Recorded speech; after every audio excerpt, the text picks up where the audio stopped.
Okey, kita sambung balik lah. Minta maaf tadi saya ada call penting sikit tadi. Okey. So, tadi saya dah terang dah berkaitan dengan tindak balas dalam reaktor nuklear. Okey. So, untuk yang seterusnya, kita akan tengok berkaitan dengan tindak balas berantai. Tindak balas berantai ni terjadi dekat reaktor nuklear awak tu. Okey. So, tengok sini Okey. So, kita ada unsur uranium 235 ni dihentam oleh neutron. So, dia akan pecah dua lah.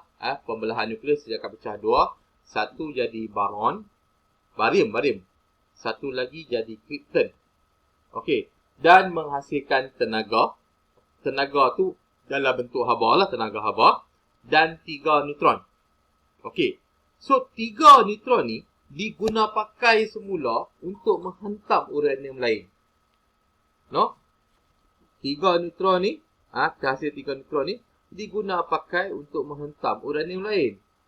So, bila hentam, berlakunya pembelahan nuklear, hasil tenaga, hasil barium, hasil krypton. Ada lagi 3 neutron. 3 neutron tu diguna pakai lagi untuk menghentam uranium lain. Itu yang kita katakan sebagai tindak balas berantai. Tindak balas berantai. So, hentam, pecah, hentam, pecah. Okey, itu yang kita katakan sebagai tindak balas berantai. Okey. Tindak balas berantai yang berlaku dalam keras reaktor nuklear perlu dikawal. Okey. Reaktor nuklear perlu mempunyai struktur binaan yang boleh menghalang kebocoran sinaran radioaktif ke persekitaran. Okey. So, okey, boleh faham tak? Okey, itu adalah tindak balas berantai. Okey. Ini adalah gambar rajah macam mana kita nak kawal tindak balas nuklear. Tindak balas nuklear ni adalah tindak balas yang amat radioaktif. So, sedikit berlaku kecacatan ataupun sedikit berlaku kerosakan, dia akan mengakibatkan bala yang besar lah. Contoh, saya tunjuk satu gambar. Okey, saya nak buka YouTube Ustaz. Kenapa tak cah? Saya buka YouTube Ustaz. Dia kalau berlaku je kebocoran ke peningkatan suhu dalam menara penyejuk ke, memang dia akan mengakibatkan kesan yang agak besar lah. Macam kes Fukushima dulu, dia punya radiasi je boleh sampai ke Malaysia. Tapi tak teruk lah, radiasi dia ringan je lah. Tapi bayangkanlah daripada Jepun sampai ke Malaysia. Fukushima. Nuclear disaster.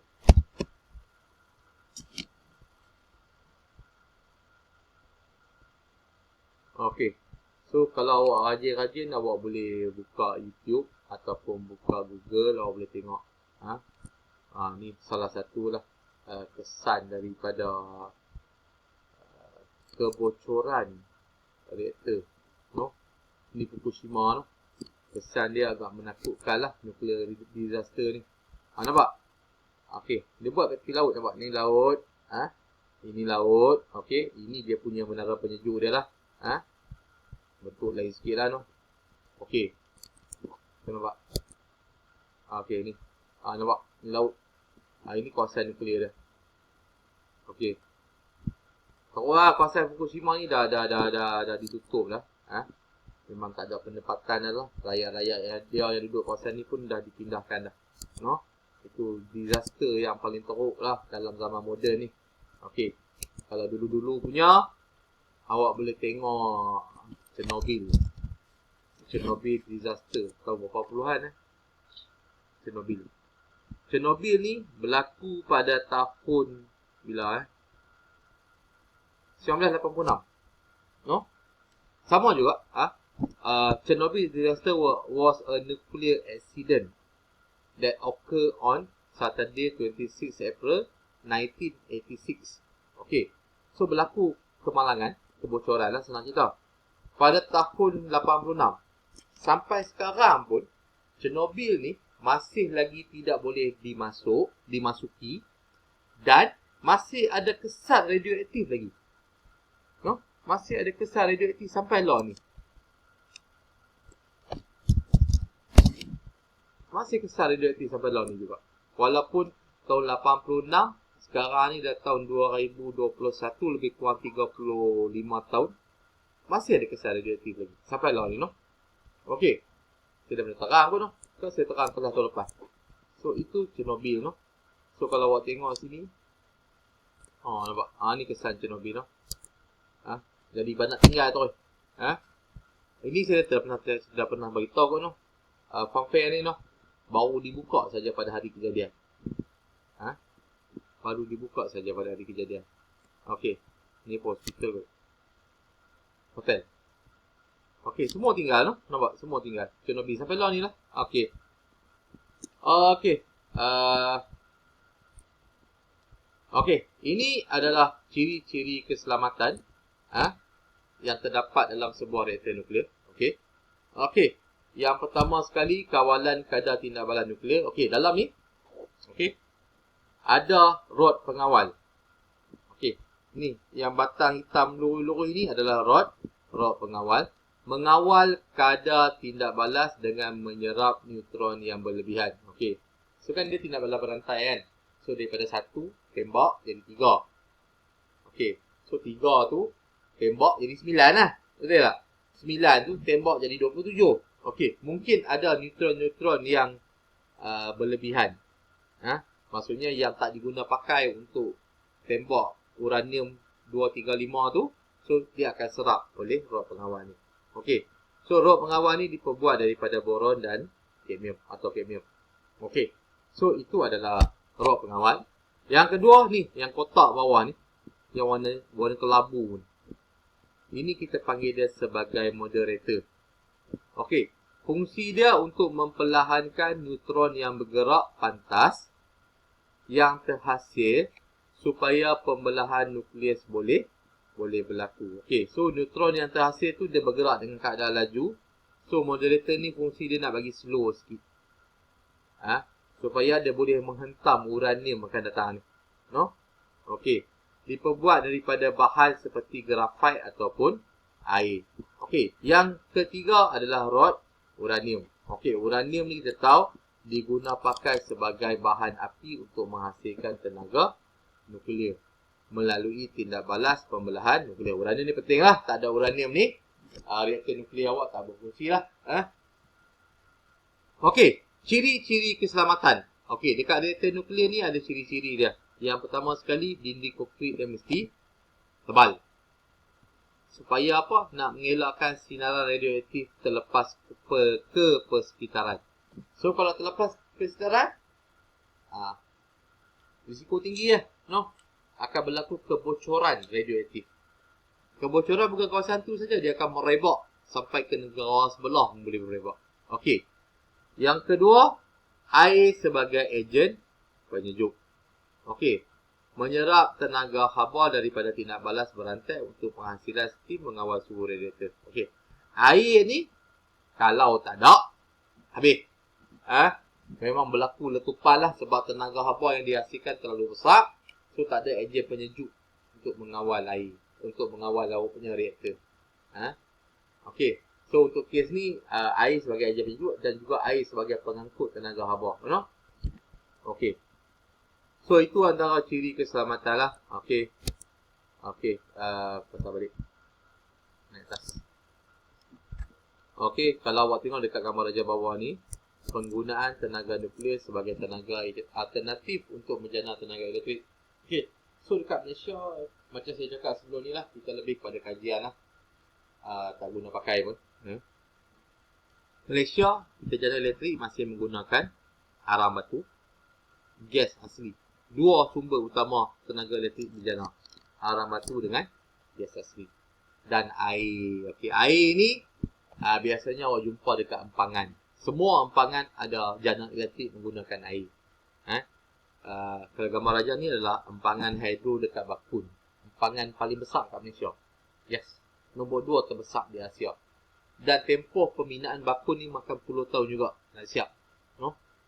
Saya rasa tahun 2018 kot baru siap kot empangan Bakun ni. Okey. So kalau awak tengok empangan bakun ni, ni empangan. Okey, awak nampak tak ayak dilepaskan? Okey, dekat area sini ada turbine. So bila ayak dilepaskan dengan keadaan laju, turbine akan berpusing. So dia akan berlaku, dalam tu ada magnet kan. Okey, tak apa nanti saya akan terangkan dalam bab elektromagnet. Okey, so magnet akan menghasilkan tenaga elektrik. Dan tenaganya tenaga berterusan, bersih tenaga dia. Cuma risiko sikit dekat hidupan air lah. Kalau dia masuk situ, lalu turbine biasanya kalau ikan besar akan mati lah. Itu jalan risiko. Selain daripada tu, dia tenaga yang agak bersih lah. Bersih tu maksud dia apa? Tak boleh menyebabkan pencemaran. Macam tenaga arang batu, gas asli, kita perlu bakar, kita perlu panaskan. So, akan terhasilnya asap dan asap tu boleh menyebabkan pencemaran. Okey. Tapi kalau untuk ayak ni, pencemaran dia kurang lah. Kurang. Okey. Okey. Okey, selesai bahagian tu. Ada lagi tak? Ya, lain tak ada apa dah. Okey, so selesai dah bab ini. Selesai dah. Okey. So, next bab saya tak buat lagi video. Tengok kalau done hari ni saya buat, kalau tak done kita sambung minggu depan lah. Okey. Kita akan masuk bab 1 balik. Daya dan gerakan 2. No? Okey. So, ada kerja tak? Ada kerja sikit no? Okey. Practice formative 6.2 ni. Saya nak awak buat. Sikit lah saya nak awak buat.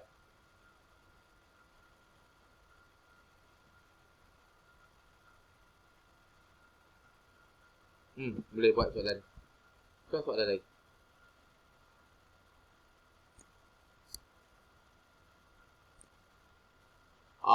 Buat soalan ni bagus lah. Okey. So, sementara kita nak dapat buku. Buku saya suruh supplier hantar minggu ni. Tapi tak tahu lah bila dia nak hantar. Okey, tak apalah. Sementara nak masuk sampai buku tu, saya nak awak buat praktis. Yang tadi tak payah no? Yang tadi tak payah. Praktis sumatif. Okey. Praktis sumatif. Saya nak awak buat soalan nombor 2. Soalan nombor 3. Dengar sini no? Siapa yang tengok video ni tahulah kerja apa yang diperlukan. Okey. Dah siap? WhatsApp saya no? Okey, saya bagi tempoh sampai hari ni hari Selasa, Jumaat. No? Buat soalan nombor 2. Soalan nombor 3.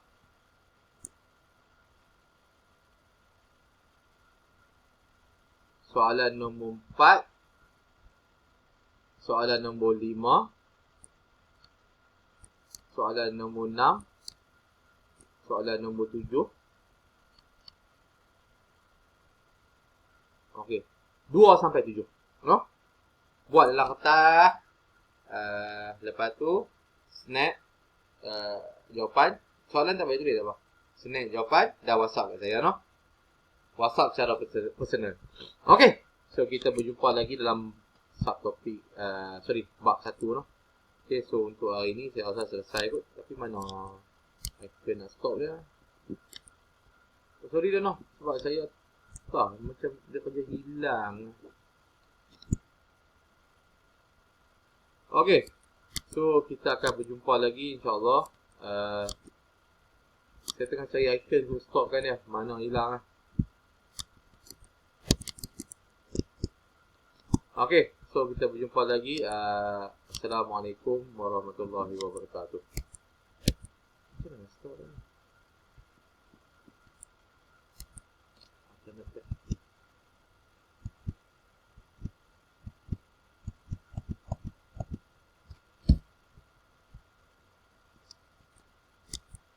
Okay, awak boleh stop video. Saya tengah ada mencari icon nak stop dia. Tengah ada record lagi ni tu. Saya cari tu mana dia.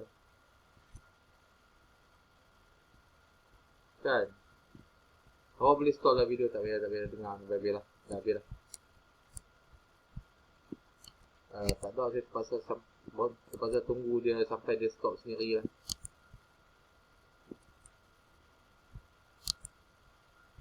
Okey, awak boleh